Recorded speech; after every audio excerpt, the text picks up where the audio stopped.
যাচ্ছি আমরা দুবাই শহর থেকে পেরিয়ে অনেক দূর যাচ্ছি শুধু রাস্তার দুই পাশে শুধু বিল আর বিল।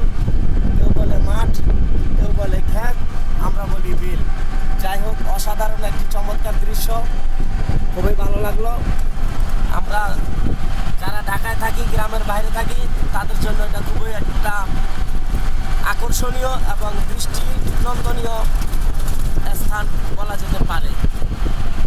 চতুর্দিক থেকে দেখছেন আপনারা শুধু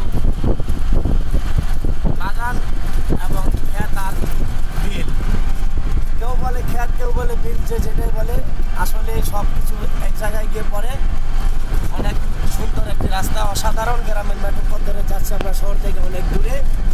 দেখতে থাকুন, সঙ্গেই থাকুন। এই যে পাশে আছে সরিষার ক্ষেত, সবজি বাগান এবং সরিষার ক্ষেত। ওই সরিষার ক্ষেত থেকে অনেক সুন্দর, অনেক ভালো লাগবে। যারা শহরে থাকেন, কখনো দেখেন নাই, আপনারা উপভোগ করতে থাকুন গ্রামের মেঠো পথ। ভুট্টা ক্ষেত, এই যে ভুট্টা ক্ষেত দেখতে পাচ্ছেন, এই পাশে ভুট্টা। খুবই ভালো লাগবে। মনটা জুড়ে গেল আমার গ্রামে এসে।